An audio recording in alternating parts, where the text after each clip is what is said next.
थोड़ा सा कॉन्सेप्ट समझें तभी आपको, हम रटने पे बल नहीं देंगे, हम वन लाइनर नहीं पढ़ाने की कोशिश करते हैं।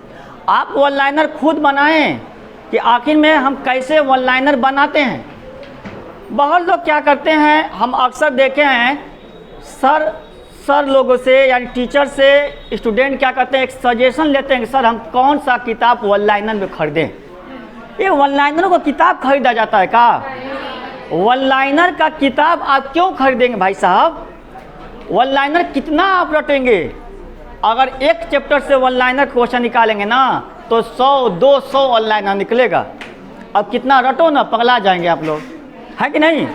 अगर हमसे कहिए सर कि 50 वन लाइनर क्वेश्चन रट कर दिखा दीजिए ना, तो वादा मैं नहीं कर पाऊंगा, ऐसा नहीं हो पाएगा, वादा ही टूट जाएगा, ठीक है ना? वादा टूट जाएगा तो हम नहीं कर पाएंगे, और शायद कोई भी नहीं ऐसा कर पाएगा। करेंगे तो लंबे समय तक उसको रख नहीं पाएंगे, आज याद है तो कल भूल जाएगा। तो आप कॉन्सेप्ट वाला पढ़िए, और कॉन्सेप्ट पढ़ने के बाद आप खुद क्वेश्चन बनाइए कि आखिर में इसमें क्वेश्चन कैसे बनाया जा सकता है। एग्जामिनर इस कॉन्सेप्ट से किस तरह से क्वेश्चन को घुमा फिरा कर हमसे क्या कर सकता है, पूछ सकता है। आप खुद बनाने की कोशिश कीजिए। हमने पूरा ब्रह्मांड को डिटेल से बताया, सौरमंडल को डिटेल से बताया। अब बताइए उसी में हम क्वेश्चन निकालने लगे हैं तो क्वेश्चन का बौछार हो जाएगा नहीं हो जाएगा। तो आप खुद क्वेश्चन बनाने का ढंग सीखिए, कैसे पूछेगा। बस कॉन्सेप्ट आपके दिमाग में, दिलो दिमाग में होना चाहिए, वो नक्शा, वो मैप आपके जहन में होना चाहिए। अगर आपके मैप आपके जहन में है तो आप आसानी से आप कर ले जाएंगे, क्योंकि भूगोल अगर आप जानते हैं, ज्योग्राफी आप पढ़ना चाहते हैं, तो बगैर मैप का अगर पढ़ते हैं तो कहीं ना कहीं, या बगैर मैप का कोई पढ़ा रहा है तो कहीं ना कहीं आपके पैरों में कुल्हाड़ी मार रहा है, या आप खुद अपने पैरों में कुल्हाड़ी मार रहे हैं। अगर कहते हैं कि नहीं सर आप मैप से न पढ़ाइए हमें, आप हमको डायरेक्ट पढ़ाइए, तो डायरेक्ट भूगोल पढ़ने वाला और पढ़ाने वाला दोनों भी अपने कहा जाए तो पैरों में कुल्हाड़ी मारने के समान है, हाँ कि ना? हाँ ऐसा है भाई साहब, ठीक है ना? बायोलॉजी की बात किया जाए, वो भी अगर ऐसा करते हैं तो वो भी क्या है, वही है। विदाउट स्ट्रक्चर के आप नहीं कर पाएंगे। यहाँ तक कि स्ट्रक्चर को पढ़ाने के लिए इतिहास और संविधान को भी डायग्राम से पढ़ाया जाता है, क्योंकि ये जो माइंड है ना, माइंड ये उसी भाषा को बहुत आसानी से कैप्चर कर लेता है ना, उसको आसानी से कैप्चर कर लेता है। क्योंकि स्टूडेंट, छोटे छोटे बच्चों को हम सिंबल से ही पढ़ाते हैं, कोडिंग ही करके पढ़ाते हैं, वो आसानी से समझ लेता है, ठीक है ना? तो आइए हम आज उस पर हम चर्चा करेंगे। भारत की अवस्थिति और विस्तार, ये चैप्टर नंबर 1 है, चैप्टर नंबर 1 है। इस चैप्टर में सबसे पहले हम बात करेंगे अवस्थिति क्या है, सिचुएटेड, कहाँ पे इसका, भारत कहाँ पे है ग्लोब पर, और जहाँ पे है कहाँ से कहाँ तक है, विस्तार कहाँ से कहाँ तक फैला है। ये बात ना करें कहाँ से कहाँ तक फैला है। तो आइए हम अक्षांश और देशांतों को हम पढ़ा चुके हैं। जो लोग पढ़ चुके हैं वो लोग और बेहतर रूप से भली बात ही उसको समझेंगे। जो लोग नहीं पढ़े हैं, ठीक है ना, वो जाकर पीछे मतलब वो किसी का नोट्स लेकर पढ़ लें, ठीक है ना, आने तो हम अपलोड कर देंगे वीडियो, ठीक है ना। चलिए यहाँ पे आइएगा, मान लीजिए ये ग्लोब है, ग्लोब मान लीजिए ये ग्लोब है, और ग्लोब का निर्माता कौन है, ग्लोब का, विश्व ग्लोब का निर्माता कौन है, किसे कहा गया है, किसे कहा गया है? अरे कम से कम प्रैक्टिस वाला वीडियो तो देख लिया करो, सब उसमें दिया है। मार्टिन बायहम को विश्व ग्लोब का निर्माता किसे कहते हैं? तो विश्व ग्लोब का निर्माता मार्टिन बायहम को कहते हैं। नोट करते जाइएगा, विश्व ग्लोब का निर्माता मार्टिन बायहम को कहा जाता है। विश्व ग्लोब का निर्माता मार्टिन बायहम को कहा जाता है। तो मान लीजिए ये पृथ्वी है, और वैसे तो पृथ्वी जैसे मैं बनाया हूँ वैसे नहीं है। पृथ्वी क्या है, जियोड आकार में है। पृथ्वी क्या है, पृथ्वी जियोड आकार में है। अब जियोड क्या होता है? कुछ लोगों ने कहा, जैसे अरस्तु और अरस्तु के शिष्यों ने कहा कि पृथ्वी एकदम गोल है। कुछ लोग कहे तो नहीं पृथ्वी चपटी है, कुछ लोग कहे नहीं पृथ्वी गाजुर बाजुर है, जिग जैग में है, जिग जैग में है, कुछ लोग कहे। आखिर में कैसा है ये? वास्तव में पृथ्वी ऐसी है, वास्तव में पृथ्वी ऐसी है, ठीक है ना, इसी तरह है पृथ्वी। पृथ्वी का जो सतह है ना, ये इसी तरह है कहीं ना कहीं। तो कैसा माना जाए, किसको माना जाए? हाँ, लेकिन जैसे भी है कुछ न कहीं सर्किल नुमा दिख रहा है, एक गोले पोर्शन में दिख रहा है, ठीक है ना? ऐसे भी है तो ये गोले पोर्शन न है, लेकिन इसको हम क्या एकदम सर्किल में बोल दें? नहीं। क्या मैं एकदम चपटा में बोल दूं? नहीं, ऐसा नहीं कर पाएंगे। तो यहाँ पे एक आधार बनाया गया और यहाँ पे इसी को आधार बनाकर इस तरह एक सर्किल खींचा गया, आधार बनाकर कुछ उसमें कहा जाए कुछ इसमें कहा जाए, और इसी को पृथ्वी मानकर, इसी आकार को यानी एक औसत मानकर, एक औसत एक एवरेज मानकर उसको एक का डायग्राम खींचा गया और उसी को बोल दिया गया क्या? जियोड। क्या बोल दिया गया? जियोड। वैसे मोटा मोटी में कहा जाए, आम भाषा में जियोड बोल देते हैं लोग कि उत्तरी ध्रुव और निचली ध्रुव से जो चपटी है हल्का सा, इसी को जियोड बोला जाता है। लेकिन वास्तव में जियोड इस तरह को कहा जाता है, औसत संरचना को। जो लोग कह रहे हैं गोल है, जो लोग कह रहे हैं चपटी है, जो लोग कह रहे हैं ये हौच पौच में है, तो उसी को औसत संरचना को कहा गया है। क्या? औसत संरचना को कहा गया है जियोड। हाँ कि ना? क्लियर है ना? औसत संरचना को कहा गया है जियोड।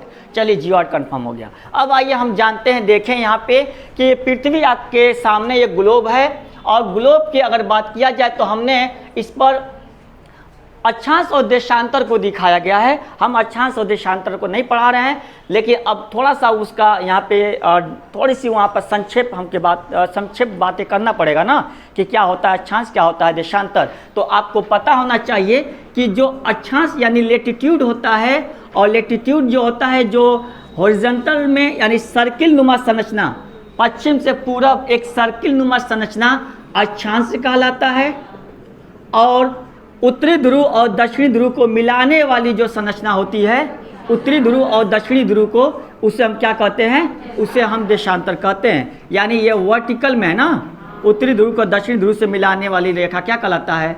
देशांतर रेखा कहलाती है। ये देशांतर हो गया, ये अक्षांश हो गया।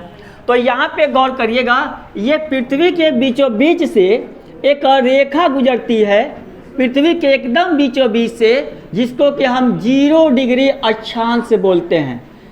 ध्यान से आप सुनिए, 0 डिग्री अक्षांश बोलते हैं। 0 डिग्री अक्षांश को ये क्या कहा जाता है? इसी को कहा जाता है क्या? भूमध्य रेखा। अब भूमध्य 0 डिग्री अक्षांश रेखा को भूमध्य रेखा क्यों बोला गया? बोला इसलिए गया कि भू मतलब पृथ्वी और मध्य मतलब बीच में, पृथ्वी के बीच से चूंकि ये होकर गुजरती है, इसीलिए इसको भूमध्य रेखा बोल दिया गया। और इसी को हम विषुवत रेखा भी बोलते हैं। इसी को हम यहाँ नोट कर रहे हैं, विषुवत रेखा भी बोलते हैं, विषुवत रेखा भी बोलते हैं। अब विषुवत रेखा क्यों बोलते हैं? कोई बतावेगा? विषुवत रेखा क्यों बोलते हैं? आप याद रखिए। हाँ, विषुवत रेखा इसलिए बोलते हैं, थोड़ा सा आप फिर इधर आइएगा, थोड़ा सा आप फिर इधर आइए। आपको पता है सूरज के चारों तरफ पृथ्वी क्या करती है? ये परिक्रमण करती है, रिवोल्यूशन करती है इस तरह। तो परिक्रमण करते करते सूरज की रोशनी जो है, सूरज की लंबवत किरणें कभी भूमध्य रेखा, कभी मकर रेखा पे पहुंच जाती है, तो कभी भूमध्य रेखा पे पहुंच जाती है, तो कभी कर्क रेखा पे पहुंच जाती है, तो कभी फिर भूमध्य रेखा पे पहुंचती है, और इस तरह यह चक्र चलता रहता है।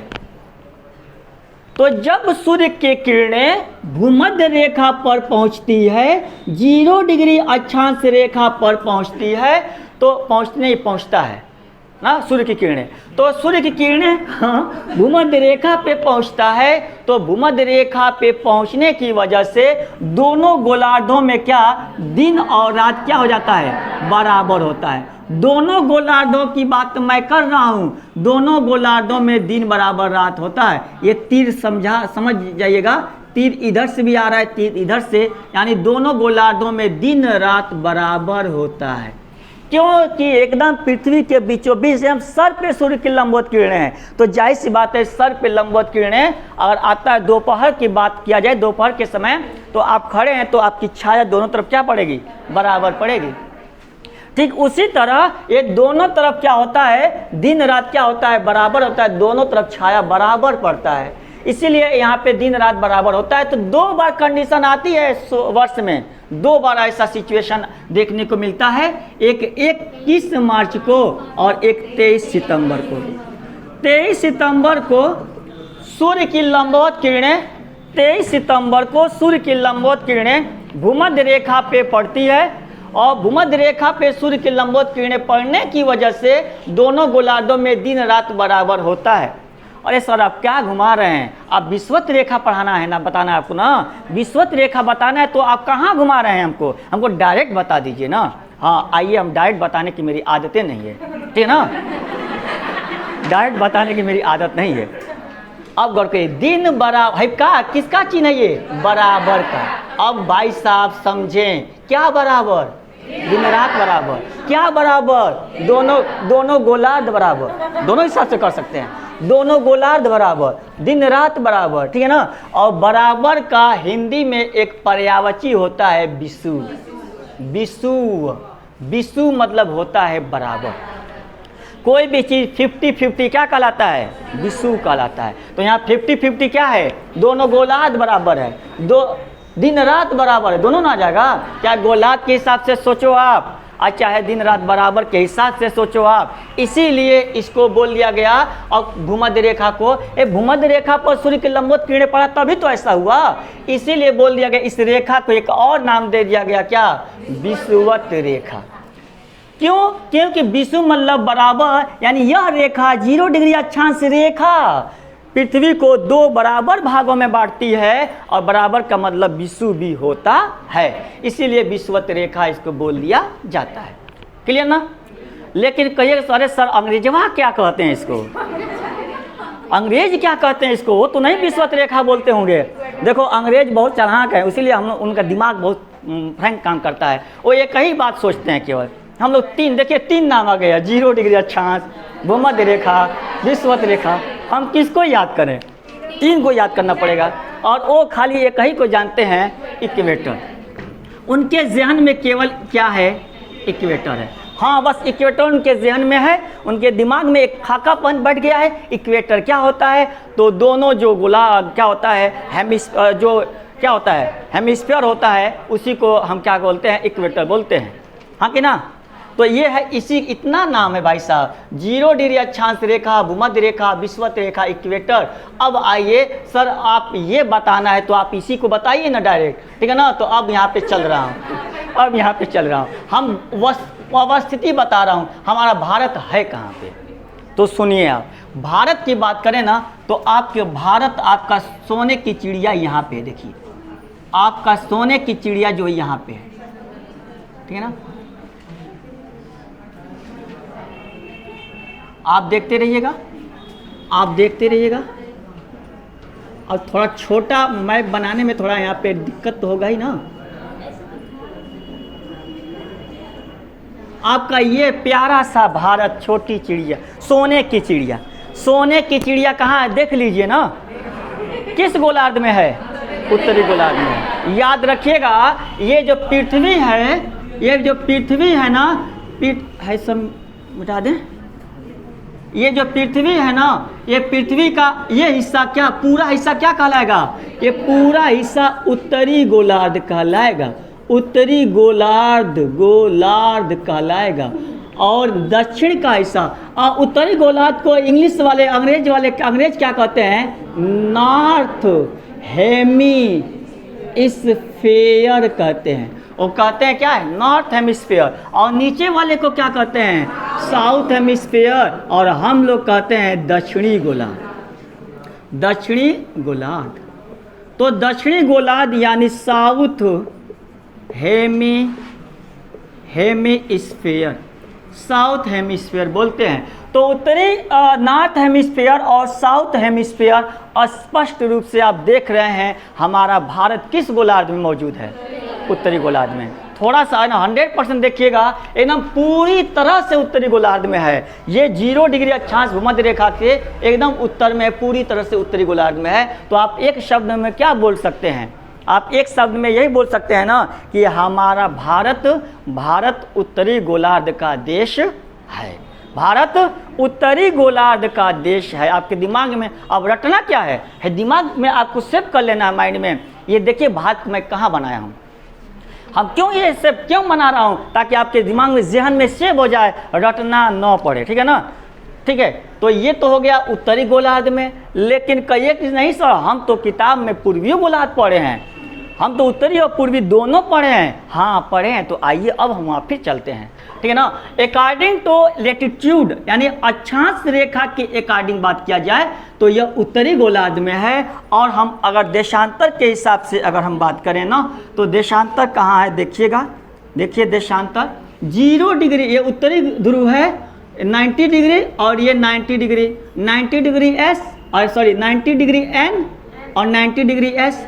तो नॉर्थ पोल और साउथ पोल, उत्तरी ध्रुव और दक्षिणी ध्रुव, उत्तरी ध्रुव और दक्षिणी ध्रुव को मिलाने वाली जो वर्टिकल लाइन होती है ना, उसी को देशांतर रेखा बोलते हैं। तो 360 देशांतर रेखाएं हैं, याद रखिएगा। अक्षांश की बात किया जाए तो कुल कितनी अक्षांश हैं 181, और देशांतर की बात की जाए तो कुल कितने देशांतर हैं 360। हम इसके बारे में डिटेल से बता चुका हूँ। ठीक है ना, 181 अक्षांश और 360 देशांतर। तो 360 देशांतर रेखाओं में एक देशांतर रेखा ये है और इसका नाम क्या है 0 डिग्री देशांतर रेखा। इसका मैं नाम नोट किया हूँ, ये जो रेड कलर का है इसका नाम है 0 डिग्री देशांतर रेखा।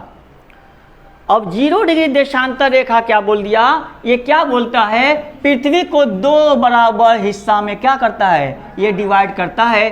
तो अगर हम इसके अकॉर्डिंग देखें देशांतर के अकॉर्डिंग, तो पृथ्वी का इधर का हिस्सा क्या कहलाएगा, इधर का हिस्सा कहलाएगा पूर्वी गोलार्ध। क्या पूर्वी गोलार्ध, यही मैं लिख देता हूँ ना, ये पूरा हिस्सा मैं कह रहा हूँ, ये नहीं कि मैं यहाँ लिखूंगा तो समझिएगा खाली उत्तरी वाले को लिख रहे हैं सर, ये पूरा मैं बोल रहा हूँ, जगह नहीं है तब मैं लिख रहा हूँ। ठीक है ना, ये मिटा दूँ, इसको मिटा देता हूँ। हाँ आप नोट कर लिए होंगे, मिटा देता हूँ इसको। ठीक है ना, ये 0 डिग्री है। हाँ तो ये 0 डिग्री के अकॉर्डिंग देखा जाए, 0 डिग्री अक्षांश के अकॉर्डिंग देखा जाए, पूरा हिस्सा उत्तर वाला उत्तरी गोलार्ध और नीचे वाला दक्षिणी गोलार्ध। अब हम इस 0 डिग्री देशांतर के अकॉर्डिंग देखें तो ये पूरा हिस्सा क्या कहेंगे, पूर्वी गोलार्ध। इस तरह मैं नोट कर रहा हूँ पूर्वी गोलार्ध, ताकि आप पूरा समझे, बहुत लोगों के दिमाग में खाली एक के समझ में आ जाएगा। ये पूर्वी गोलार्ध बोला जाता है इधर, और इधर क्या बोलेंगे, इधर पश्चिमी गोलार्ध बोलेंगे, पश्चिमी गोलार्ध बोलेंगे।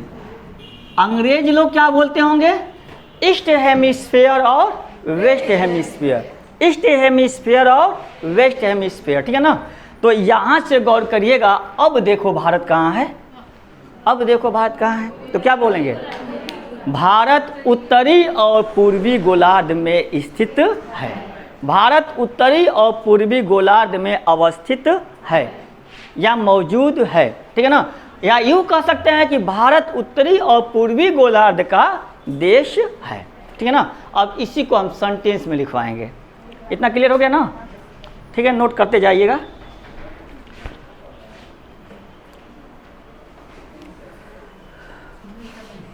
नोट हो गया होगा, नोट करा दूं सेंटेंस में। अब इतना मैं समझाने, इतना मैं गोल गोल घुमा हूँ पूरा ना, अब इसको बस एक ही सेंटेंस हमको लिखवाना था।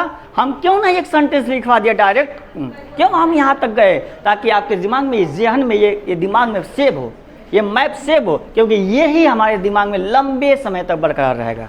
ठीक है ना, और जो एक लाइन में लिखवाऊंगा वो नहीं बरकरार रहेगा, वो रटना पड़ेगा आपको। अब रटेंगे तो याद हो जाएगा। बोल दो, लिखिएगा, भारत पूरी तरह से उत्तरी और पूर्वी गोलार्ध का, भारत पूरी तरह से उत्तरी और पूर्वी गोलार्ध का देश है, उत्तरी और पूर्वी गोलार्ध का देश है, उत्तरी और पूर्वी गोलार्ध का देश है। अब आप क्वेश्चन बनाइए, इतने से क्वेश्चन बनाए, कई तो क्वेश्चन बनाएंगे, देखिए 10 5-10 क्वेश्चन, 5-6 क्वेश्चन बनेगा। पहला क्वेश्चन, पृथ्वी को उत्तरी गोलार्ध और दक्षिणी गोलार्ध में निम्नलिखित में से कौन सा रेखा डिवाइड करती है, विषुवत रेखा। ऑप्शन में हेत्र देगा, 0 डिग्री अक्षांश रेखा, विषुवत रेखा, भूमध्य रेखा, सभी ऑप्शन इसी तरह मिलेगा ना। क्वेश्चन, पृथ्वी को पूर्वी और पश्चिमी में डिवाइड करने वाली रेखा 0 डिग्री देशांतर रेखा, ये तो देगा 0 डिग्री देशांतर रेखा। मध्याह्न रेखा, विश्व मानक समय रेखा, सभी रहेगा, क्योंकि 0 डिग्री देशांतर रेखा ना, 0 डिग्री देशांतर रेखा को विश्व का मानक समय रेखा कहते हैं, प्रधान रेखा कहते हैं, मध्याह्न रेखा कहते हैं, GMT लाइन कहते हैं ना, प्राइम मेरिडियन भी कहते हैं ना। तो सब ये पढ़ा चुका हूँ, ठीक है ना। अब क्वेश्चन, भारत किस गोलार्ध में स्थित है? उत्तरी गोलार्ध में। थोड़ा सा और इस तरह, अक्षांश के अकॉर्डिंग भारत किस गोलार्ध में है? उत्तरी गोलार्ध में। देशांतर के अकॉर्डिंग भारत किस गोलार्ध में है? पूर्वी गोलार्ध में है। यहाँ तक क्लियर। अब देखिएगा, अब यहाँ फिर क्वेश्चन दिखाएगा, यहाँ पे ये तो अवस्थिति हमने क्लियर कर दिया, और भाई साहब विस्तार पे देखा जाए हमारा प्यारा सा भारत कितना दूरी तक फैला हुआ है ना, पृथ्वी का कितना हिस्सा ये क्या किया है, कवर किया है ना। आइए इसको हम देखते हैं। तो आइए अब फिर व्हाइट बोर्ड की तरफ आप आइए। यहाँ पे 0 डिग्री से अगर हम उत्तरी गोलार्ध में चलें तो एक तरफ अगर चलेंगे तो 1 डिग्री उत्तरी अक्षांश रेखा, 2 डिग्री उत्तरी अक्षांश रेखा, 3 डिग्री उत्तरी, इस तरह करते करते जाएंगे इधर ना। तो उत्तरी अक्षांश बोलेंगे। क्यों बोलेंगे उत्तरी? क्योंकि हम जितने भी अक्षांश का नाम ले रहे हैं उत्तरी गोलार्ध में ले रहे हैं, तो उसको हम उत्तरी अक्षांश ही बोलेंगे। और जब दक्षिणी में जाएंगे तो हम क्या बोलेंगे? 1 डिग्री दक्षिणी अक्षांश, 2 डिग्री दक्षिणी अक्षांश, दक्षिणी बोलेंगे, ठीक है ना। तो हमको तो अक्षांश देशांतर पढ़ाना नहीं यहाँ पे है। यहाँ पे ये देखिए, तो भारत की अगर बात करें ना, तो भारत का जो दक्षिणी बिंदु है कन्याकुमारी है। मुख्य भूभाग से लगा हुआ भारत का दक्षिणी बिंदु कन्याकुमारी है। तो यहाँ से एक अक्षांश रेखा गुजरती है ना यहाँ से, और कन्याकुमारी से टच करते हुए आगे निकल जाती है इस तरह। इस अक्षांश का नाम क्या है? 8 के बाद और 9 से पहले 8 डिग्री 4 मिनट उत्तरी अक्षांश। थोड़ा सा यहाँ पे बड़ा लिख रहा हूँ, इसको हम इरेज कर दे रहा हूँ ना, इसको इरेज कर दे रहा हूँ। तो इसका क्या नाम है? 8 डिग्री, आप थोड़ा सा मैं बड़ा लिख रहा हूँ यहाँ पे, 8 डिग्री 4 मिनट उत्तरी अक्षांश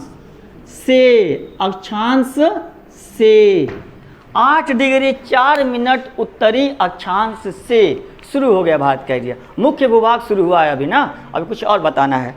तो 8 डिग्री 4 मिनट उत्तरी अक्षांश से, अब गौर करिएगा, ये 9 भी गया होगा, 10 भी गया होगा, 20 भी गया होगा, और अंततः जो अंतिम बिंदु है, और अंतिम बिंदु को टच करते हुए निकल जाता है एक अक्षांश।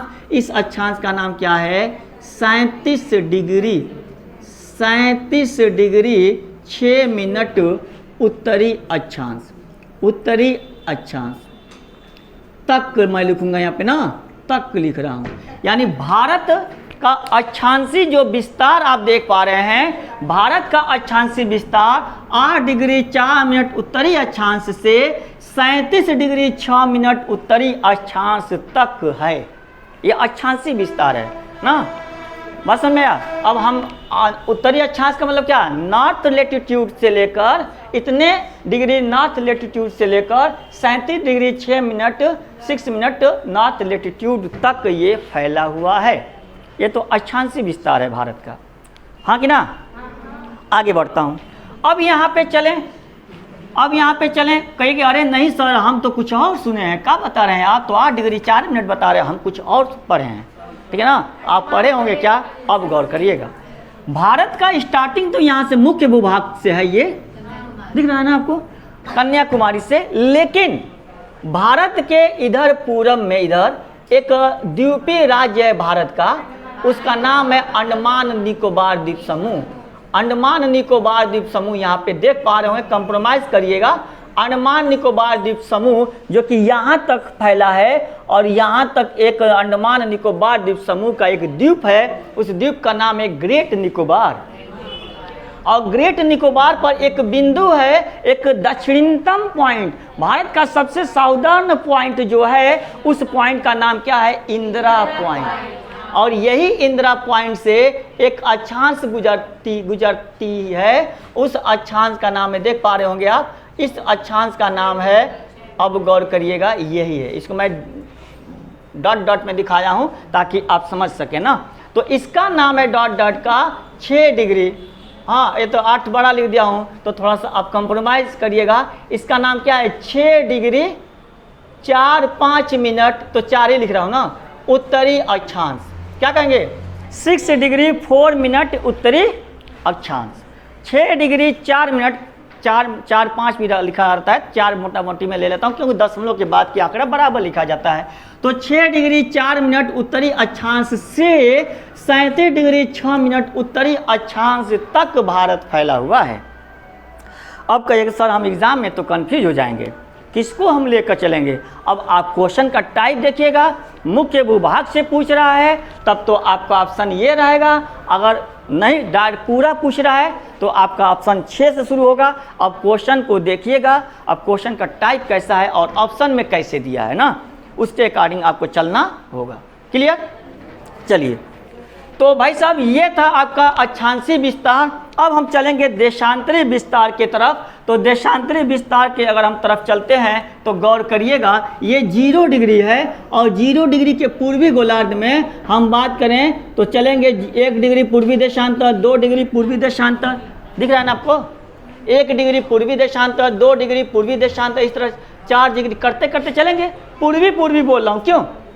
क्योंकि सब पूर्वी गोलार्ध में है, देशांतर की अकॉर्डिंग सब ये पूर्वी गोलार्ध में है। तो एक देशांतर रेखा गुजरती है ना, एक देशांतर रेखा, इधर से नहीं बना पाएंगे, एक देशांतर रेखा, उसका नाम क्या है? जो भारत के पश्चिमी बिंदु को टच करते हुए यूं निकल जाता है, और इस देशांतर का नाम जानते हैं क्या है?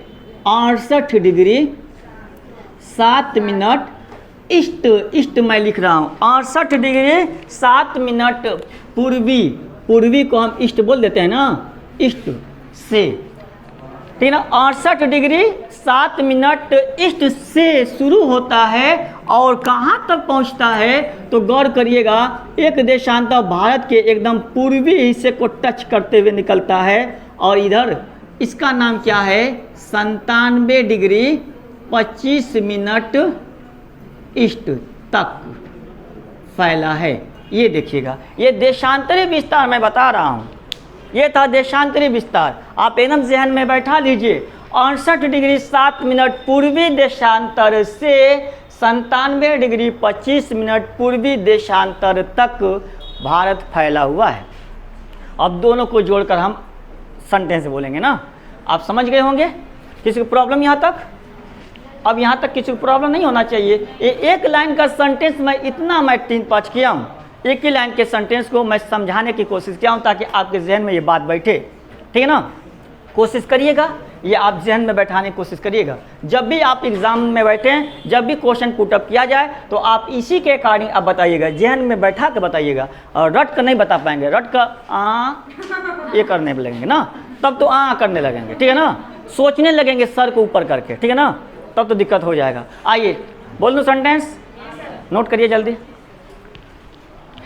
विस्तार को बता रहा हूँ ना, बोले देखिएगा। 8 डिग्री 4 मिनट, 8 डिग्री 4 मिनट उत्तरी अक्षांश, 8 डिग्री 4 मिनट उत्तरी अक्षांश से 8 डिग्री 4 मिनट उत्तरी अक्षांश से 37 degree 37 degree 6 minute 37 degree 6 minute उत्तरी अक्षांश तक और 68 डिग्री 7 मिनट और 68 डिग्री 7 मिनट 68 डिग्री 7 मिनट पूर्व, नहीं रुको, 68 डिग्री 7 मिनट पूर्वी देशांतर से 97 डिग्री 25 मिनट वैसे 25 नहीं बोलना चाहिए, 2-5 ही बोलना चाहिए। 25 बोल दे रहा हूँ, ठीक ना, बस कि आसानी से लिख लें। 97 डिग्री 25 मिनट पूर्वी देशांतर तक भारत फैला हुआ है। भारत विस्तृत है, भारत विस्तृत है या भारत फैला हुआ है, जो लिख लीजिए। हाँ, रुकिएगा, बोल रहा हूँ। वो लिख लिया ना सेंटेंस ना। अब बोलिए आप, अब बोलिए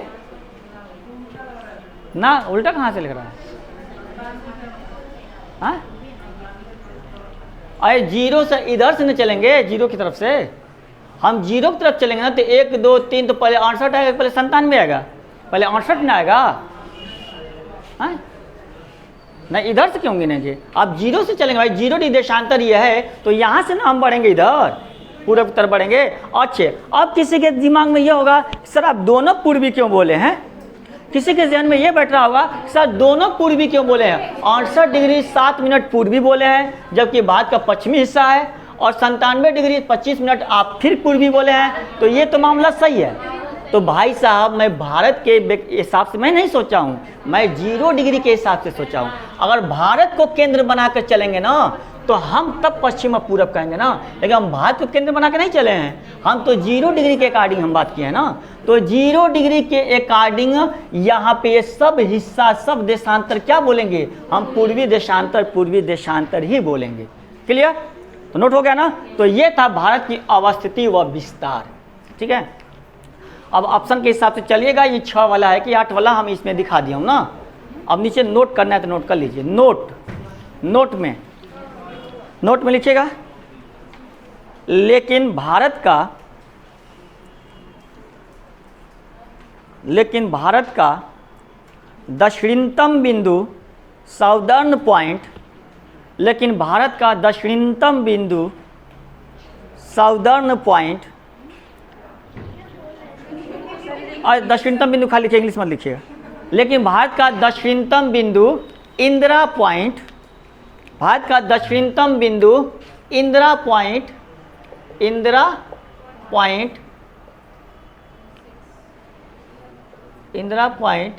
6 डिग्री 4 मिनट 6 डिग्री 4 मिनट उत्तरी अक्षांश पर स्थित है। 6 डिग्री 4 मिनट उत्तरी अक्षांश पर स्थित है। बस ये नोट में लिखवा दिया हूँ। अब क्वेश्चन के अकॉर्डिंग आप चलिएगा, ठीक है ना। बात समझ आ गया ना। तो ये था भारत का अवस्थिति व विस्तार। अब आइए सर कुछ यहाँ से और बता दीजिए। हाँ, कुछ और बताना होगा यहाँ पे बताना क्या है, देखिएगा। बताना ये है, अब यहाँ पे मैं इस सबको इरेज कर रहा हूँ ना, थोड़ा इरेज कर रहा हूँ। आप सब नोट कर लिए होंगे, इसको इरेज कर रहा हूँ सब, ताकि आपको जगह मिल जाए सही से, ठीक है ना। ये इरेज कर रहा हूँ। ये क्या था? 8 डिग्री 4 मिनट n है ना, और ये भी क्या है? n है। अब गौर करिएगा, अब बताना ये है अब गौर करिएगा, थोड़ा सा कंप्रोमाइज़ करिए। अब इसको फिर उधर बनाएंगे तो मैं यहाँ खड़ा हो जाऊँगा, और जब मैं यहाँ खड़ा होऊंगा तो नहीं दिखाई देगा, ठीक है ना। थोड़ा सा कंप्रोमाइज़ करिए इधर उधर बैठकर, ठीक है ना। कंप्रोमाइज़ करिए, थोड़ा सा इधर उधर बैठ जाइए, ठीक है। स्टार्ट किया जाए। तो गौर करिएगा, यहाँ पे गौर करिएगा ना। अगर क्वेश्चन पूछा हुआ भी है कि गौर करिए कि भूमध्य रेखा ये है, और भूमध्य रेखा से भारत का दक्षिणी बिंदु क्या है? इंदिरा पॉइंट, और कन्याकुमारी है, और ये इंदिरा पॉइंट है। तो गौर करिए, भूमध्य रेखा से भारत के दक्षिणी बिंदु के बीच की जो दूरी है ना, औसत दूरी मैं नोट कराऊंगा, क्योंकि अधिकतम दूरी कुछ और है, न्यूनतम दूरी कुछ और है, ठीक है ना। तो भूमध्य रेखा से भारत के दक्षिणी बिंदु कन्याकुमारी का भी नाम नहीं लूंगा, ठीक है ना। भारत के दक्षिणी बिंदु के बीच की जो दूरी है वो कितना है? तो भूमध्य रेखा से भारत के दक्षिणी बिंदु, हम यहाँ पे दिखा दिया हूँ, तो इसके बीच की दूरी है 876 किलोमीटर। कितना है? 876 किलोमीटर। तो नोट करिएगा, भूमध्य रेखा से भारत के दक्षिणी बिंदु के भूमध्य रेखा से भारत के दक्षिणी बिंदु के बीच की औसत दूरी 876 किलोमीटर है। भूमध्य रेखा से भारत के दक्षिणी बिंदु के बीच की औसत दूरी 876 किलोमीटर है। 876 किलोमीटर है। अब यहाँ पे देखिए 2018 में एक यूपी टेट में क्वेश्चन पूछा था, ये बनाया हूँ यहाँ पे, तो उसको बताना होगा ताकि आप समझ जाए। यहाँ पे गौर करिएगा, भारत के बीचों बीच से एक अक्षांश जाता है और भारत के बीचों बीच से एक अक्षांश रेखा उसका नाम क्या है? तो उसका नाम है कर्क रेखा। इसका नाम मान लीजिए डॉट डॉट में दिखा दिया, इसका नाम कर्क रेखा है। और कर्क रेखा यानी 23.5 डिग्री एन ना, 23.5 डिग्री एन को हम कर्क रेखा कहते हैं। अब थोड़ा सा समझें। और दक्षिणी गोलार्ध में 23.5 ही पर एक और अक्षांश रेखा है, इसका नाम है मकर रेखा। अरे सर आप क्या ये सब बता रहे हैं, यहाँ क्यों चले गए, फिर हमको हौच पौच कर रहे हैं, ठीक है ना। यहाँ बताना था, एग्जाम में पूछा हुआ है, 2018 के एग्जाम में यूपी टेट में पूछा हुआ क्वेश्चन है। क्वेश्चन ये था, भारत का दक्षिणी बिंदु स्थित है। भारत का दक्षिणी बिंदु स्थित है, बस इतना ही। अब ऑप्शन दिया था, कर्क रेखा के ठीक उत्तर में, ऑप्शन बी भूमध्य रेखा के ठीक दक्षिण में, ऑप्शन सी मकर रेखा के ठीक उत्तर में, ऑप्शन डी अब ऑप्शन पूरा देखिए, मकर रेखा के ठीक उत्तर में, ऑप्शन डी भूमध्य रेखा के ठीक उत्तर में। अब ऑप्शन कौन सही होगा? ये सही होगा, क्योंकि एग्जैक्ट तो ये है ना, ठीक है ना। तो अब हम मकर रेखा वाला पहली पर दे देगा, आप गौर नहीं करेंगे, मार के चले आएंगे, ठीक है ना। मकर रेखा के उत्तर में मार दो इसी को, ठीक है ना, तो अब क्लियर हो जाएगा। अब देखिएगा, तो भूमध्य रेखा के ठीक उत्तर में तो दक्षिणी बिंदु है भारत का, तो क्वेश्चन पूछा हुआ है। तो देखिए ये क्वेश्चन रटने वाला नहीं था, ये क्वेश्चन रोज रट के गया होगा, वो मिस करके चला आया होगा। ये क्वेश्चन कंसेप्ट वाला था, जो लोग कंसेप्ट से पढ़ रहे होंगे वो करके चले आए होंगे ना। अब आइए, अब अगला पॉइंट ये है कि आप देख रहे हैं कि 8 से लेकर 37 तक है, तो इसके बीच में भारत से होकर कुल कितनी अक्षांश रेखाएं गुजरी होंगी? भारत से होकर कुल कितने अक्षांश रेखाएं इस तरह गई होंगी? इस तरह कितने? तो 37 में से 8 घटा देंगे तो आ न जाएगा। 37 में से 8 घटा देंगे तो आ न जाएगा। अरे भाई साहब 8 भी गया, 8 से शुरू है, 9 गया होगा, 10 गया होगा, 20 गया होगा, 30 गया होगा, 33 गया होगा, अंततः यहाँ और इसके बीच में सब गया होगा। तो आता है 29 समथिंग आता है, लेकिन इसको मोटा मोटी में मान लिया जाता है 30। कितना माना जाता है? 30। तो अगर क्वेश्चन पूछे कि भारत से होकर कुल कितनी अक्षांश रेखाएं गुजरती हैं, तो 30। कहीं सर मोटा मोटी में क्यों मान रहे हैं आप? 29.5 से मानिए ना। तो इसलिए नहीं मान रहा हूँ कि 6 से शुरू तो है, देखिए यहाँ पे, तो यहाँ से औसत माना गया, इसीलिए औसत माना गया, ठीक है ना। तो लिखिएगा भारत से होकर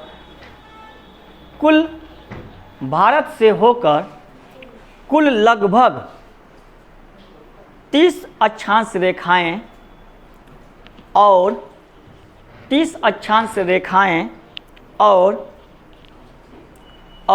30 देशांतर रेखाएं, 30 अक्षांश रेखाएं और 30 देशांतर रेखाएं होकर गुजरती हैं। दोनों बराबर पे है, 30 अक्षांश रेखाएं और 30 देशांतर रेखाएं होकर गुजरती हैं, ठीक है ना, होकर गुजरती हैं। अब कहिए सर हम अक्षांश में तो सेटिस्फाइड हूँ कि आपने 30 दिखा दिया, 29.5 को आपने 30 दिखा दिया, ये सेटिस्फाइड हूँ कि 6 से है तो यहाँ से औसत लेकर हो गया होगा। लेकिन 30 देशांतर क्यों बोल दिए आप?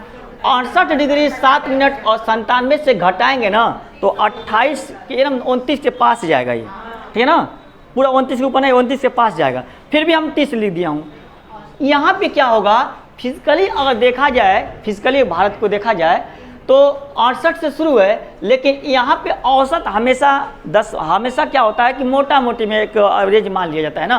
तो इसीलिए मैं पहले ही बोल दिया, लगभग बोल दिया, इसीलिए क्या बोला हूँ, लगभग बोला, है लगभग, इसीलिए मैं बोला हूँ, ठीक है ना। और बराबर का वैल्यू मैं बोला हूँ ना, यही आपके ऑप्शन में मिलेगा। अगर नहीं मिलेगा 30 तो देशांतर वाला 29 मिलेगा।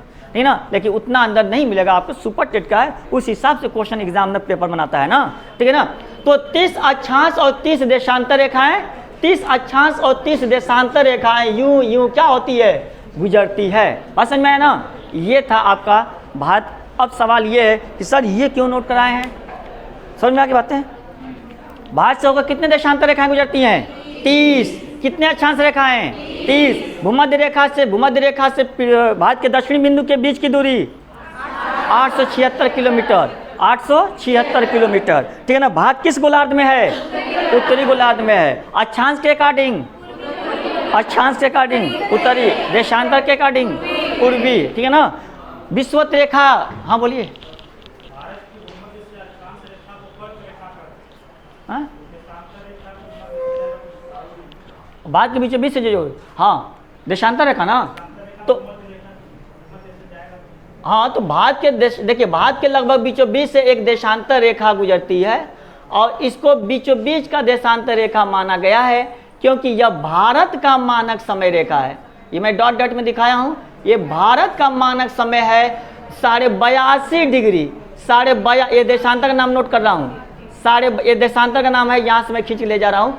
82.5 डिग्री पूर्वी देशांतर रेखा को भारत का मानक समय रेखा माना गया है। सॉरी, तो 82.5 डिग्री भारत का मानक समय रेखा है, जिसको कि क्या कहते हैं, यह भारत का मानक समय रेखा है। और इस समय रेखा पर, इस देशांतर पर 82.5 डिग्री पूर्वी देशांतर पर जो समय होता है वही पूरे भारत का समय माना जाता है। ये जस्ट अभी बताने वाला था मैं, ठीक है ना, ये जस्ट अभी बताने वाला था। तो स्टार्ट किया जाए सर, टाइम है, हाँ टाइम है अभी, हाँ तो क्या करना है, हो जाएगा, इसलिए हो जाएगा उतने में। क्लियर किया ना, क्लियर किया जाए ना इसको, तो गौर करिएगा।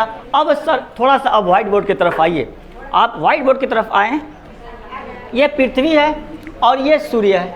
अब कहिए कि सर सूर्य और पृथ्वी, देखिएगा सूर्य छोटा मैं बना दिया हूँ, अब छोटा नहीं है, सूर्य पृथ्वी से छोटा नहीं है, ठीक है ना। कितना बड़ा है सूर्य पृथ्वी से, लगभग 109 गुना बड़ा है, लगभग सूर्य जो है पृथ्वी से 109 गुना बड़ा है। तो मैं छोटा बनाया तो छोटा मत समझिएगा, ठीक है ना, आप थोड़ा सा कंप्रोमाइज कर लीजिए। हाँ कौन कौन, अच्छा देखिए ये कर्क, देखिए ये सब पॉइंट हम अभी जस्ट बताने वाले, टेंशन मत लीजिए, सब बात अभी तो हम चल ही रहे हैं इसमें ना।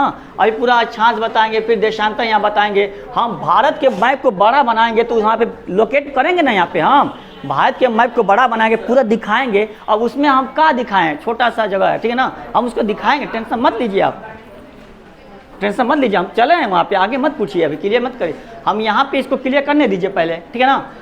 अब गौर करिएगा यहाँ पे, हाँ बताना ये है कि पृथ्वी पश्चिम से पूरब क्या करती है, पृथ्वी पश्चिम से पूरब घूमती है, पश्चिम से पूरब घूमती है।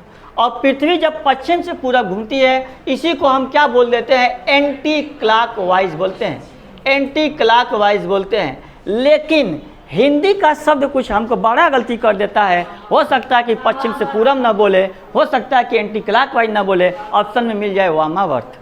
क्या हुआ, तो पृथ्वी का जो परिक्रमण गति है, परिक्रमण गति कहिए या चाहे अपने अक्ष पे कहिए, दोनों क्या है, वामावर्त है ना। यानी एंटी क्लॉकवाइज को हम क्या बोलते हैं, वामावर्त बोलते हैं, वामावर्त बोलते हैं, वामावर्त, ठीक है ना। अब गौर करिएगा, तो सूरज यहाँ पे है। अब थोड़ा सा कल्पना करिएगा कि अगर पृथ्वी यहीं पे स्थिर रहती, पृथ्वी यहीं पे स्थिर रहती, अपने अक्ष पर इस तरह घूमती नहीं, तो पृथ्वी के आधा हिस्सा इस तरह अगर है सूरज की तरफ, सूरज की तरफ इस तरह पृथ्वी इस तरह लटका हुआ है ना, सौरमंडल में देखा जाए तो पृथ्वी इस तरह लटका हुआ है और ये सूरज है।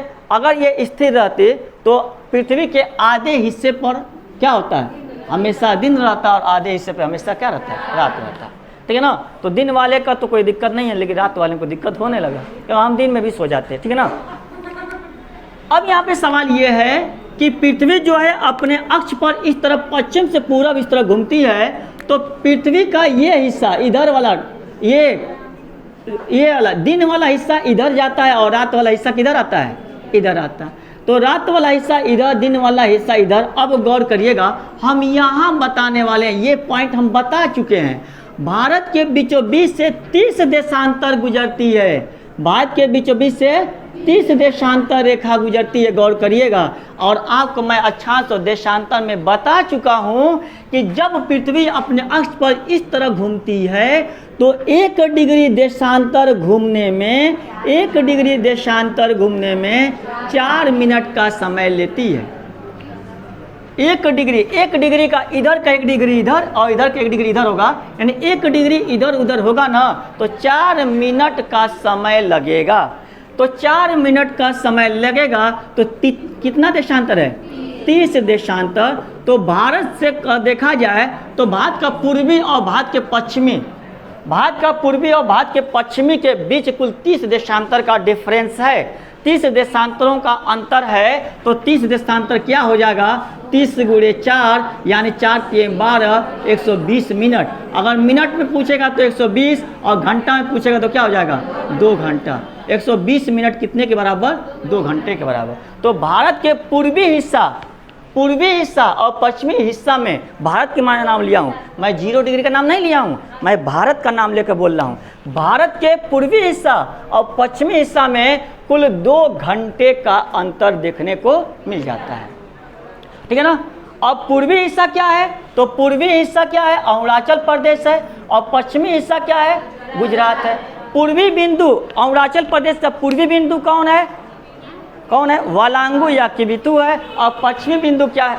पश्चिमी बिंदु क्या है? गौरमोता या सरक्रीक। अब इसके बारे में हम कल बात करेंगे, डिटेल से बात करेंगे। इस भारत को इस ग्लोब से बाहर करके हम बड़ा सा एक मैप बनाएंगे भारत का, और एक एक पॉइंट पे हम बात करने वाले हैं, ठीक है ना। उम्मीद हाँ जूम करेंगे, भारत को जूम करके बताएंगे। यहाँ तक क्लियर हो गया ना? तो फिर हम कल मिलेंगे, ठीक है ना।